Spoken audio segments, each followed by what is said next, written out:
affiliations, some of the articles and so forth you've written? Well, my background is actually in museum work. And I started in 1974 in an internship program at the Boston Children's Museum, which was for about a year.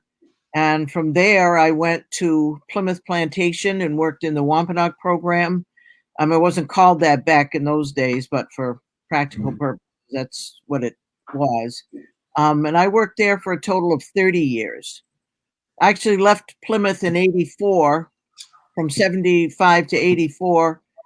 Went back to Children's Museum, and then in 88, I was working in both places part-time up until 1996, and I worked at the plantation up until 2010, and after that, I worked for 9 years at the Aquinnah Cultural Center, which is a small house museum in Aquinnah, with my own tribe, and I commuted over there, which was an experience in itself. So, and for people who are not familiar, tell us where that's located.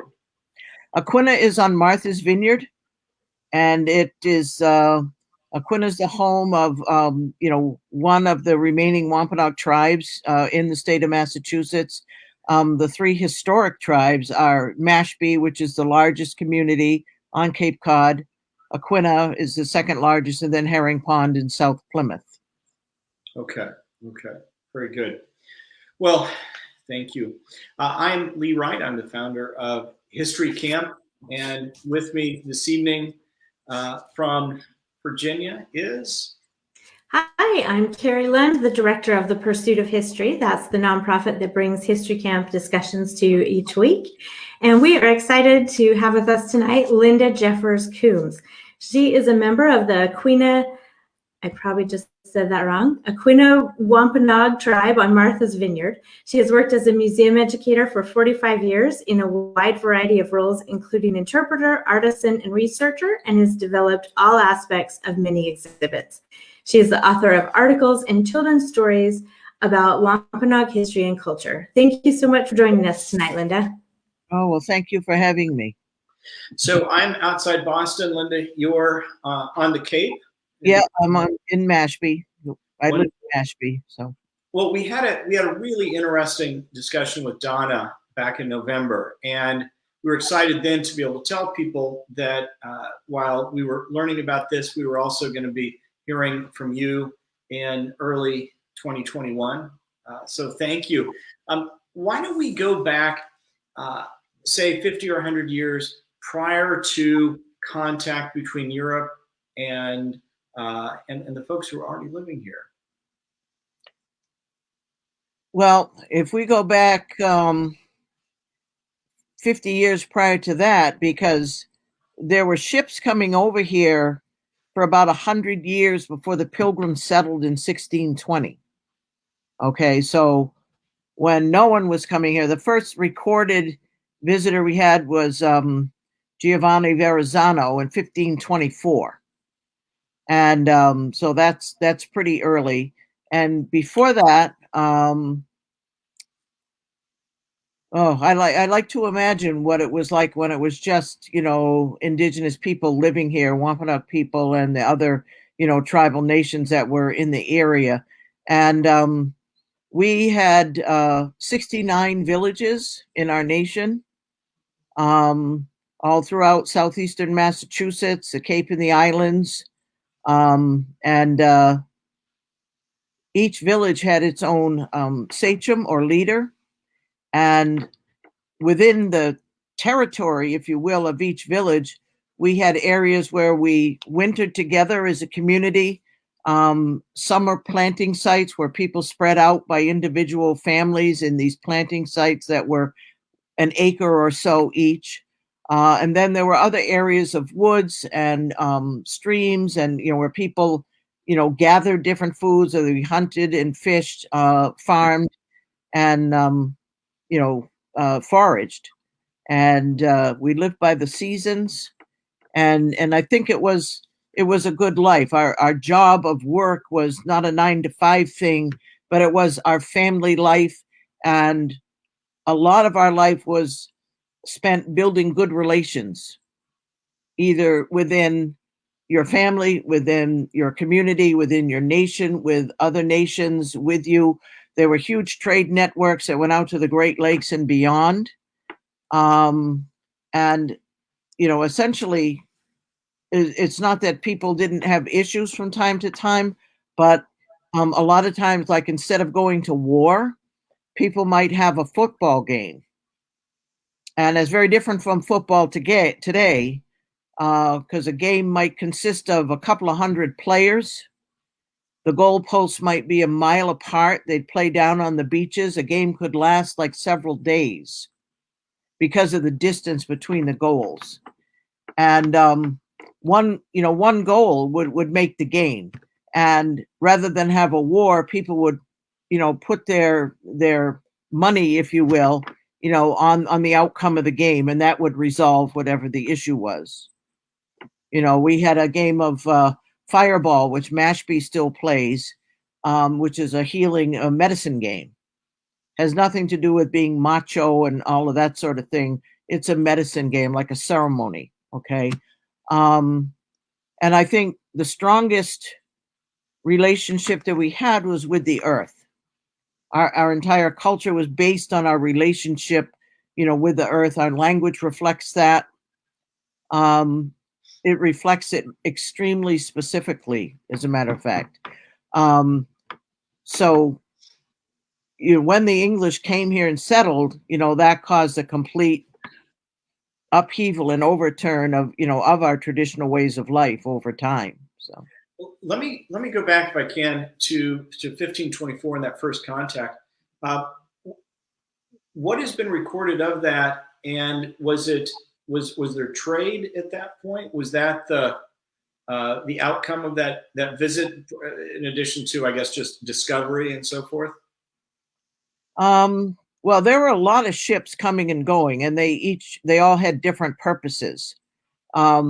There was trading, there was exploring, there was fishing, and they would catch a load of fish and take it back, to Europe. And then there was kidnapping and slavery. There were many incidences of these ships are sailing up and down the coast and just luring people on board under the guise of trade, and then setting sail for Europe. And most of these people never made it back home. We know of two people that did. One was Squanto, who of course is now very famous. He was kidnapped in 1614 and managed to return in 1619. And when he returned, that was when the plague had struck. And he was from the village of Patuxet, which is now Plymouth. And that was sort of like the southern edge. It's like the plague came down the coast, and when it hit Patuxet, it went inland and stopped at Narragansett Bay, which could possibly be the reason I'm able to sit here and talk to you tonight, because, the villages down here weren't affected by that particular plague. But he lost his entire family, his entire community. The other person was a man named Wampanoag, who was from Martha's Vineyard. And he was kidnapped in 1611 and made it back in 14. And he figured out what the English wanted more than anything in life, and that was gold. And he got them to believe that there was gold on the island of Nope or Martha's Vineyard. And they brought him back. And he jumped ship, and there was a skirmish, but he got away. The ship left eventually, and he went on to become a sachem, a chief, a leader. I think he was in Aquina, because there were 4 different tribes on the island. So, well, that's fascinating. What was do you have any sense of the population? Again, maybe back to then 1524 and then up to that period of the plague? Well, we estimate that there was roughly an average of 1,000 people per village. So that's approximately 70,000 people. And that was in what geographic area? What I described before, from like Boston area down to Narragansett Bay, the Cape and the Islands. Okay.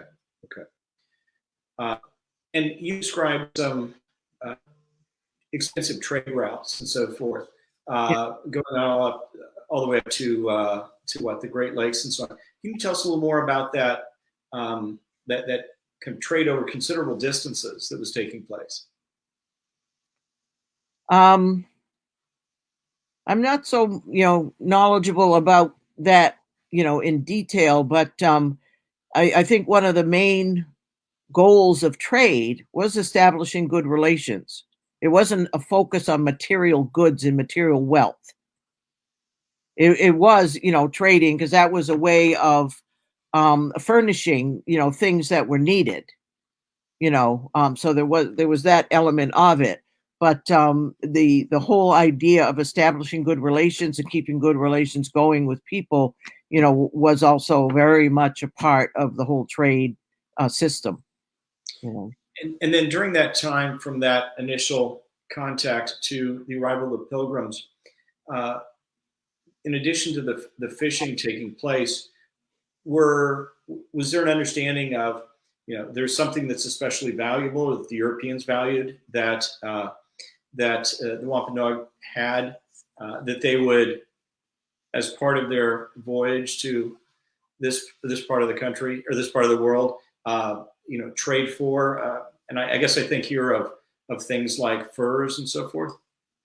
Well, yes, because when the English came here, their trip over here was sponsored, and they were obligated to pay it back. So it was a financial venture. You always hear about religious freedom and so on and so on. Well, it was much more than that. And they were attempting to pay it back with furs, with timber, at least. And I might not have all of the elements. Corn was used once they, got and learned how to grow it. So yeah. And was there any settlement of any sort before the Pilgrims? Any temporary settlement or anything? Not in this area. Okay. Okay. People were coming over, but they were going back. Okay. Yeah. And then take us then through the arrival of the Pilgrims and that period. Well, the plague hit in 1616 and lasted about 2 years. And it came from southern Maine. We know it was given to native people by European fishermen. And as it came down the coast, it affected 4 different nations, with the Wampanoag being the last one. And as I said, it sort of stopped when it hit the Plymouth area, went inland, and stopped at Narragansett Bay. So it struck right in the heart of Wampanoag country there, and wiped out entire villages. If we had 70,000 people, let's say, 50,000 got wiped out in that plague. It was unimaginable. I cannot imagine, living through an experience like that. And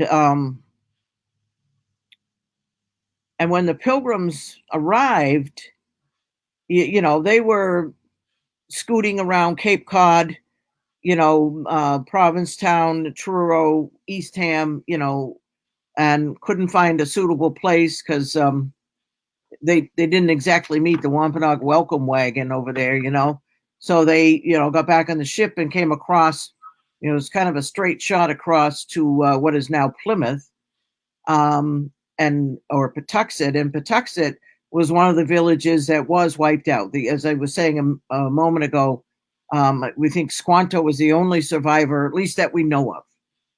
If anyone else survived, they would have left and gone to live in another village where people continued to live, And so they were literally walking in here amongst broken down houses and overgrown cornfields and bone. People got so sick so fast, and died so quickly within a matter of a few days that there was no one to tend to the sick and no one to bury the dead. So there were just like bones all over the place, skeletons. And Squanto used to lead them north to, Maine on trading voyages, and they'd go for miles going up the coast and just see the same thing. Bones gleaming in the sun with the broken down houses and overgrown cornfields and all that sort of thing. So it was like we got hit with the plague, and then we got hit with settlement and subsequent colonization.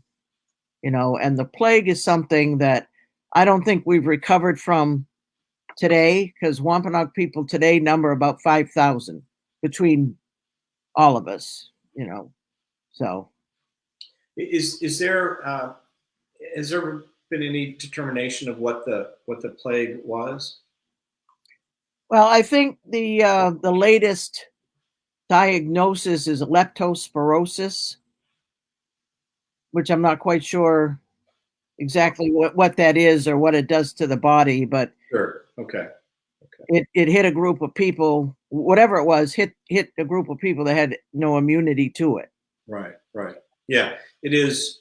When we think about that loss of life, the numbers are staggering. You also think about not just the families, but also the skills in a community, yeah. Right? You're losing the two people that do thus and such, right?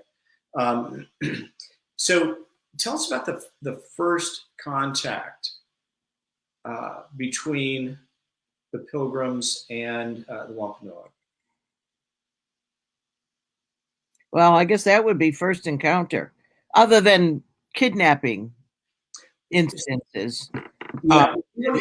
Actually, I'm sorry. I'm glad you mentioned that. Let's go back to that for just a minute. I meant to ask. So that took place over what time period? Do you have any sense of how many people were involved? In the first encounter thing? No, sorry, in the kidnapping that had taken place going after that? The voyage that Squanto was on took 27 people. But I think I don't have a figure in my mind, but it just seems like, it wasn't just a one or two ship thing with, a couple dozen people, that this was an ongoing, effort that, ended up taking, perhaps hundreds of people. And they were enslaved in England, is that right? England or in Spain.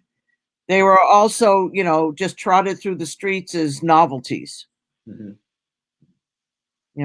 We weren't seen as human, basically because we weren't Christian. No.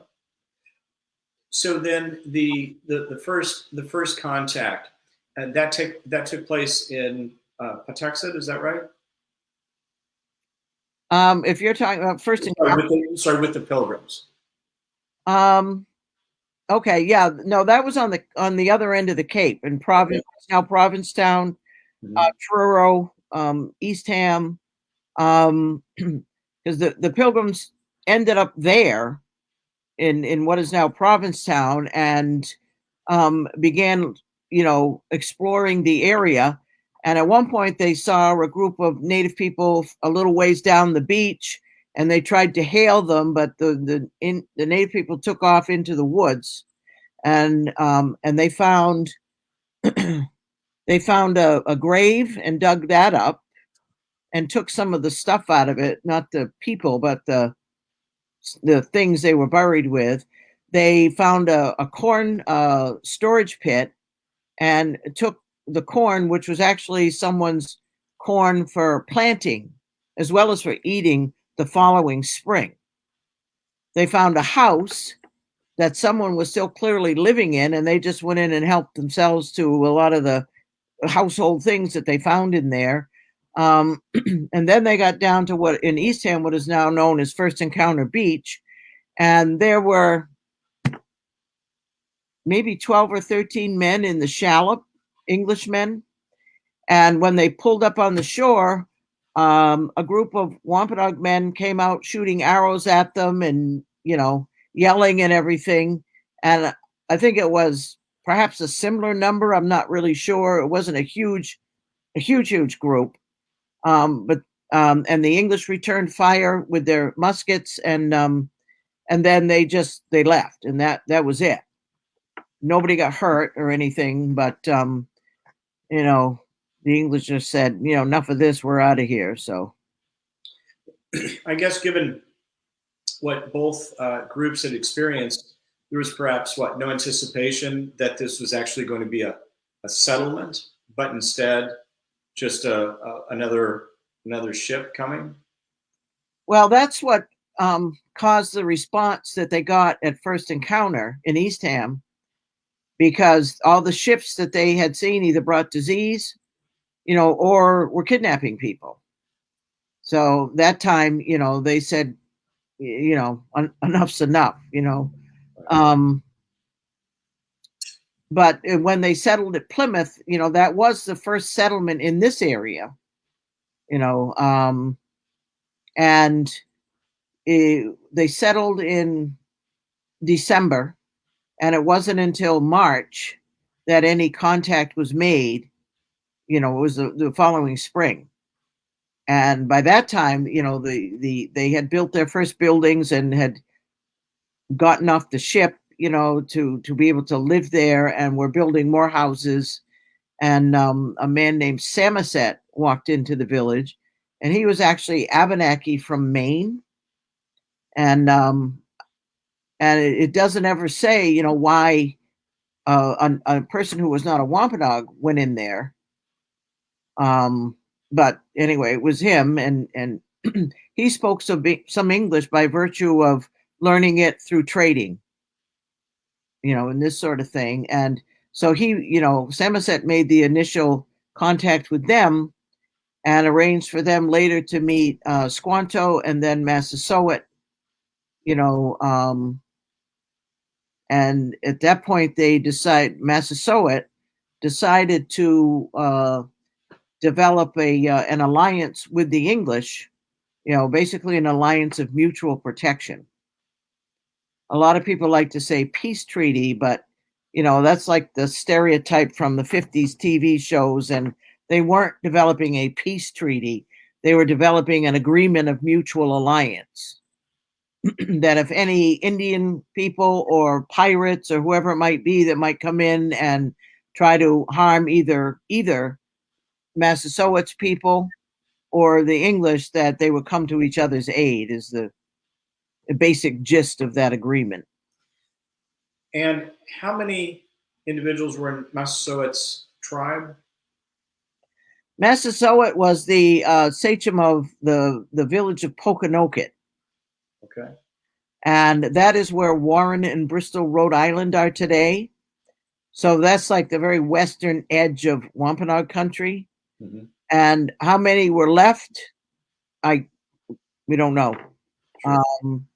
But enough. And, you know, and Massasoit was a person who was very well respected, very well loved, very highly thought of.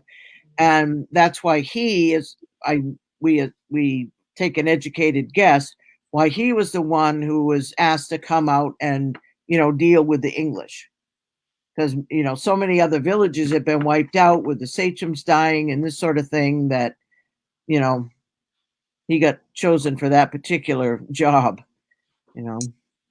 Is there any sense of the realization or the impact of, you know, here these folks are actually setting up their own village, and they appear to be intent on staying for a while.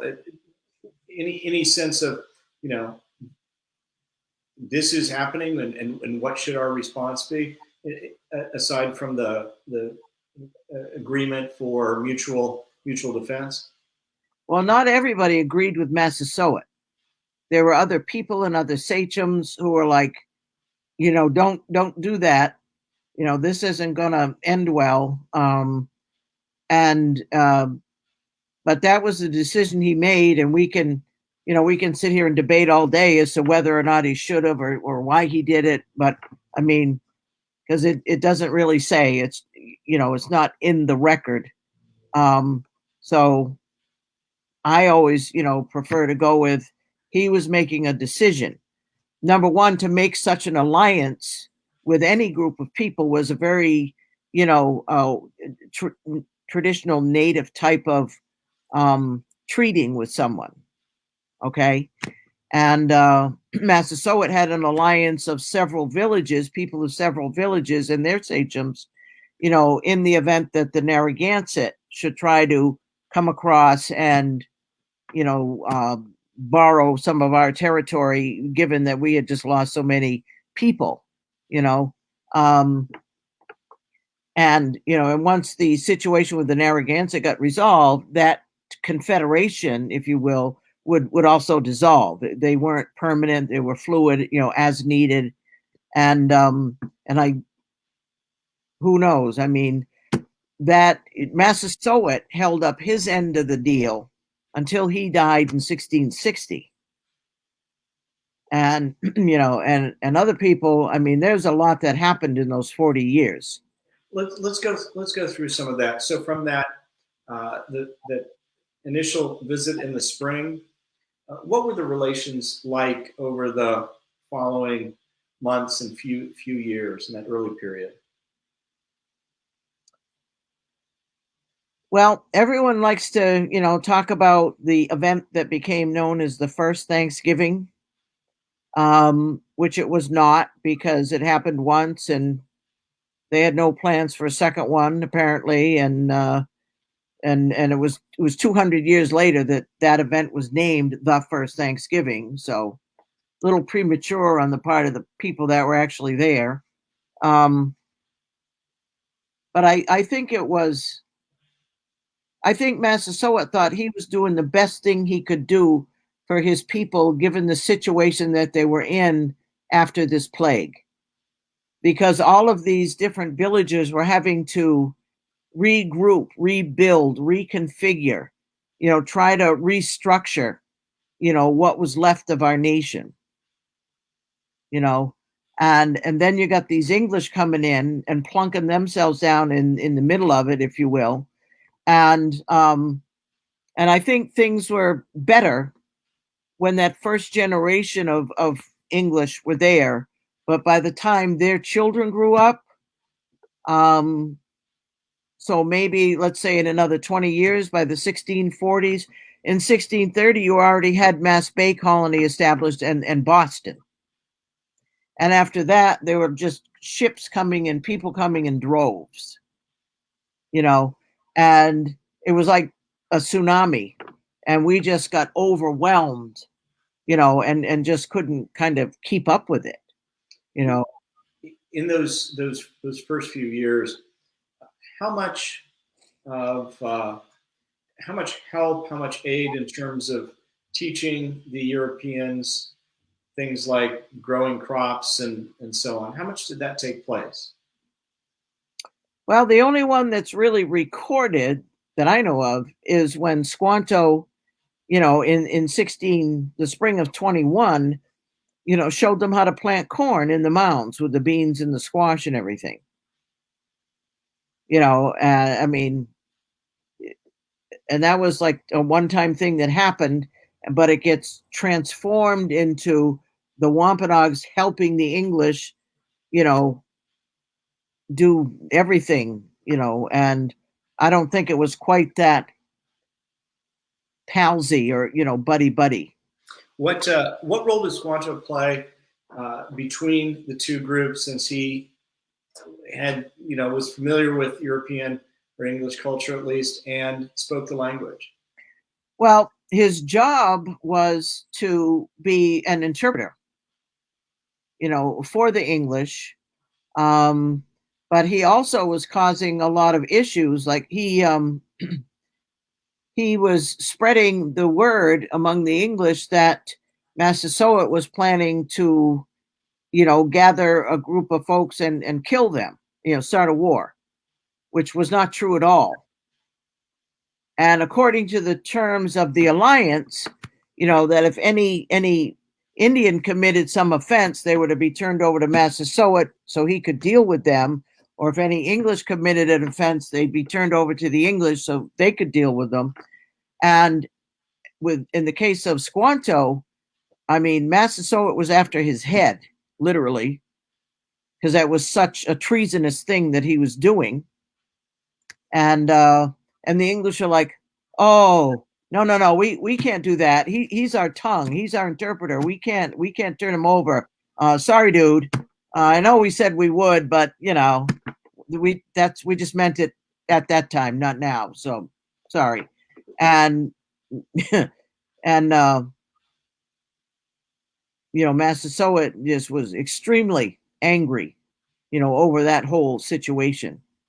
And they almost lost his support behind that. So, were there other examples of when individuals were turned over from either group? no, I mean, Squanto was dead by 1622. And I guess they never really got another interpreter like him, And how old was he when he was serving that role of interpreter, roughly? Oh,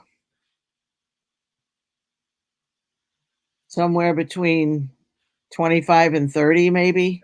Okay. Yeah, he was a young man. So take us forward then from those first few years and then the arrival of ship after ship, wave after wave. What was going on with the Wampanoag and their tribes, and to what extent were there agreements or something with Europeans as more and more land was taken? Well, it got to the point where, people, Wampanoag people, just the regular everyday folks, were like, they want everything. And the English began writing deeds. They were the ones writing them, and then they'd have a native person put his mark on there. And I think, that's an area that I think needs a lot more research and delving into, because you would have instances of like one person selling huge amounts of land that encompassed 4 or 5 villages. And there's no way that one native person would be in a position, according to our own culture, to be able to sell land, for a kettle or 10 shillings or, whatever it was, to the English. So there's a lot of untoward things that need to be looked into, I think, and get straightened out. Who does that research, Linda? Are there some ongoing projects? I think, at the time it's been mostly just individual people. Mm-hmm. Lisa Brooks is an author. She's written The Common Pot, and then in 2000, that book is roughly 10 years old now, and in 2018 she published Our Beloved Kin, and there's some work around the deeds in those histories. So and other people have written about them, but I think she's one of the most accurate. Okay. And One of the questions I was going to ask, and I know that we'll have questions from viewers, but there's so much to learn here. What are some of the resources? Are there some books? Are there some museums? Or if a person wanted to learn a lot more, what are some of the resources they would go to? Well, those 2 books that I just mentioned, I think are wonderful resources.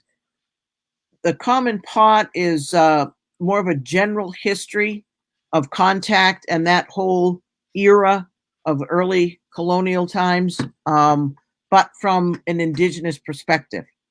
So it's very different, therefore. You get much different insights, greater insights into what was going on with us because of that fact. Lisa is Abenaki.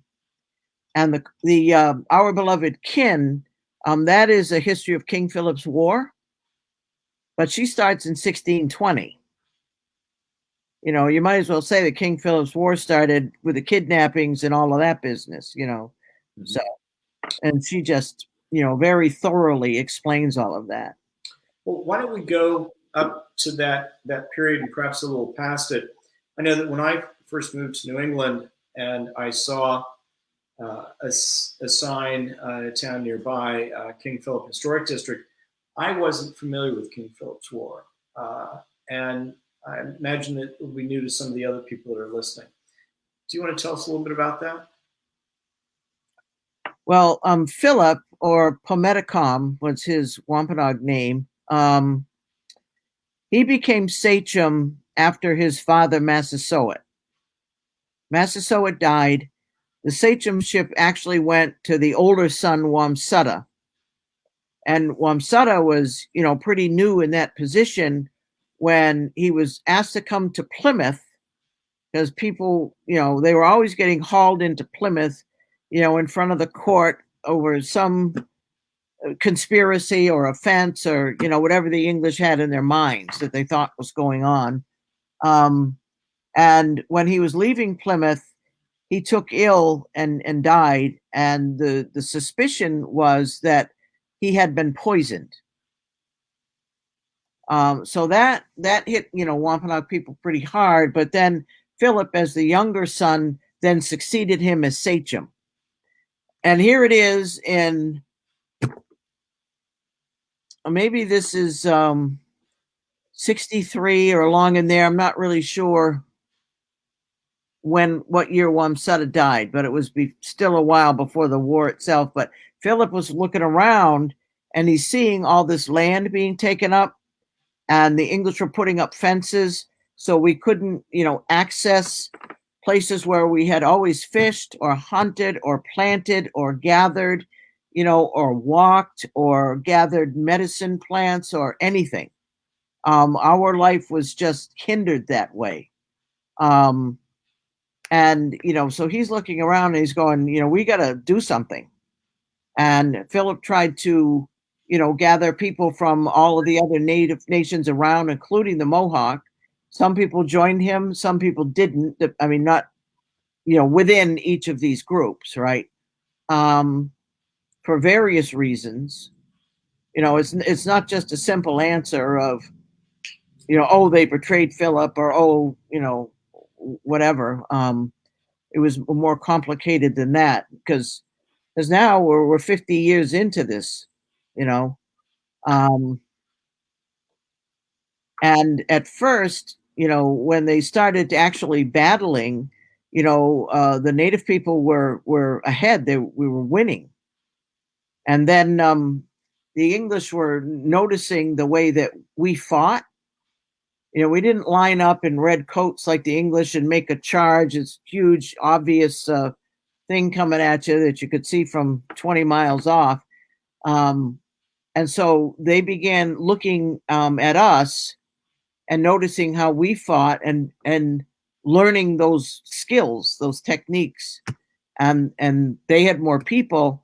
So that's what turned the war against us, you know, because that was a last ditch effort to drive the English back across the water. How long did it last? I think King Philip's War lasted a couple of years. Started in June.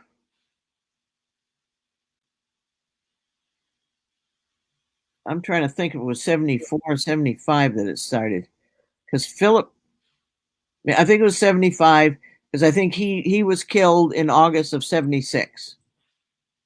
And King Philip's War sort of ended with his death, but the whole war traveled north, and there was King William's War and Queen Anne's War, and there's all these other wars that went on in what's now Vermont and New Hampshire and Maine and up into Canada.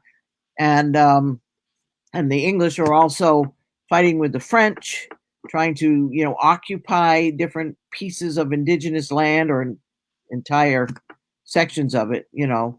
And it kind of kept going for years. So, who gave him the name King Philip, and then it sounds like this was kind of a practice with other tribal leaders in other tribes? Or is that the English assigning a name?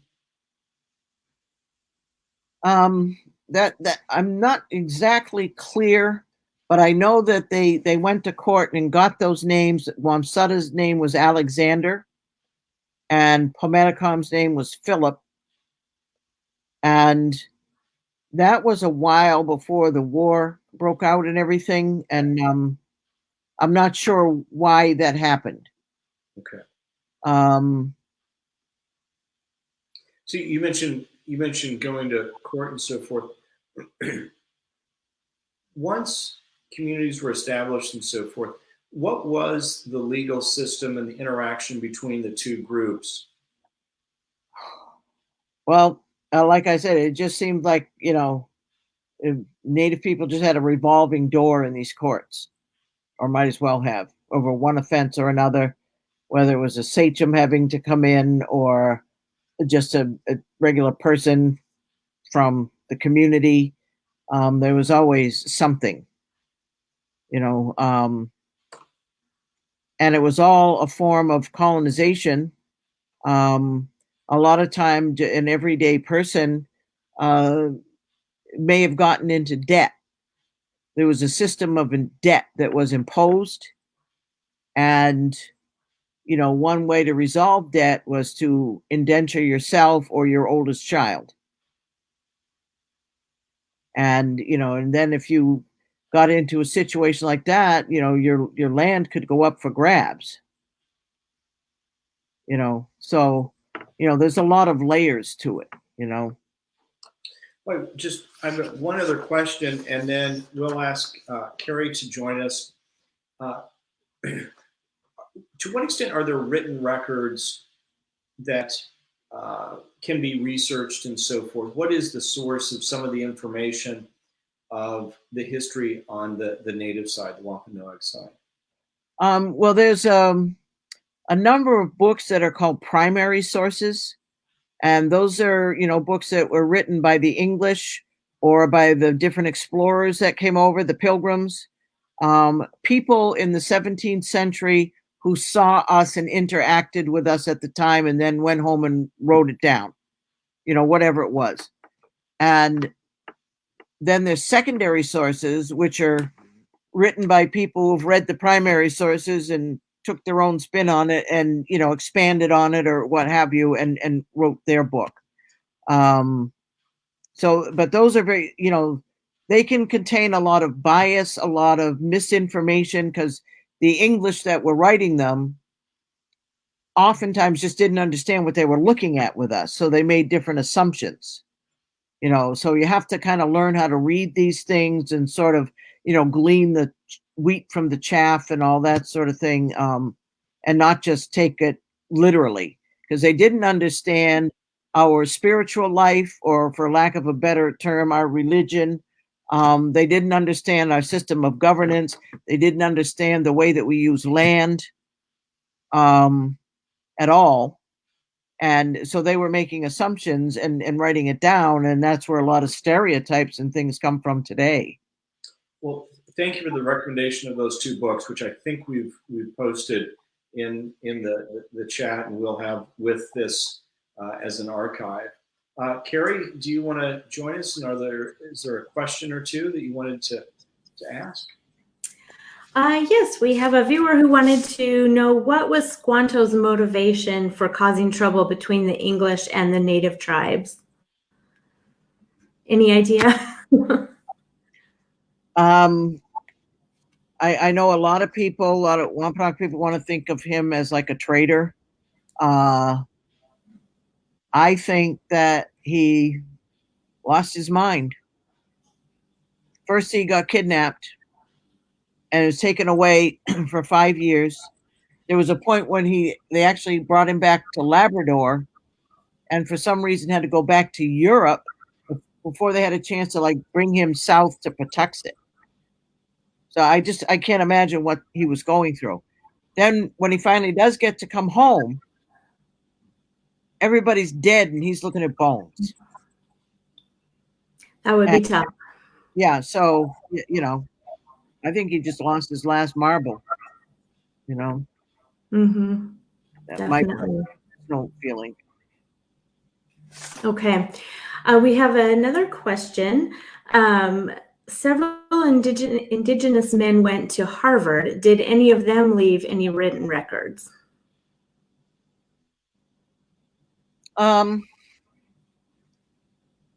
There was only a small number of Native people who attended Harvard when it was first established and the Indian College was established. And they all died except one. And that man was a Nipmuc, James Wawas, or they called him James the Printer, because he was a printer. He ran a printing press, and he left school early and went back home to his community. But the other people, there was Caleb Chisha Tiamak, who was from Maquina, who did graduate, but he died a year later of consumption from living in the city of Cambridge at that time in the 1660s. There was Joel Coombs, who was also from the island, from Chappaquiddick, and he was actually a murder victim. He died a month before graduation, and he had completed all of his studies, but Harvard didn't give him his degree at that time because he didn't make it to graduation. But he did receive his degree posthumously in 2011, and it was given to the elder in the Coombs family, Bernard Coombs, at that time. Because we think the name Coombs, that's my name now. I married Coombs from Mashpee, but we think that name comes from Haya Coombs from Chappaquiddick. Okay, interesting. Okay, were the Wampanoag involved in the Pequot War, which involved Puritans and Pilgrims? The Pequot Yes. War.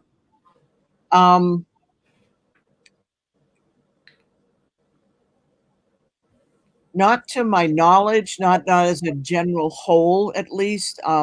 The English had Narragansett allies at that time, but even the Narragansett were just shocked at the way that the English, went after the Pequots and killed them, because they set the village on fire, and then when people went running out of it, was surrounded by a palisade, and that was burning. But when people were running out of the palisade, out of the, they were being shot.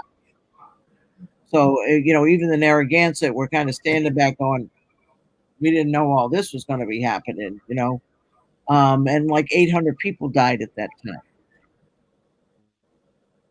Okay. It's an ugly history this country is founded on. Right. What is one thing you wish more non-Native people knew about local Native history? All of it.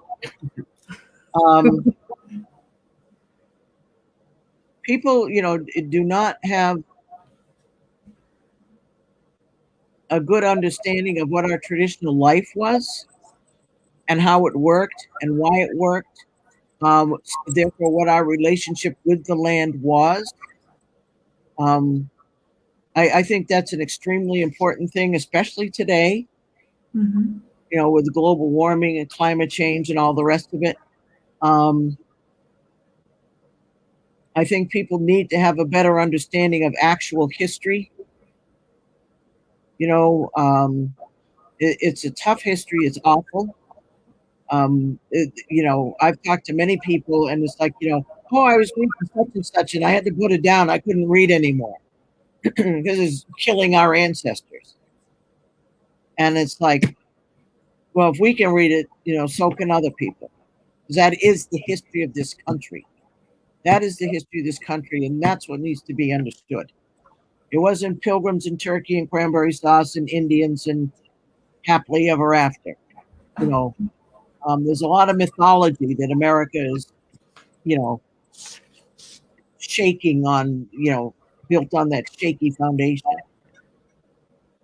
Right. Definitely, there is a lot of tough history that is difficult to read, but it gives us much more full picture and understanding of where we've come from and how we got here today.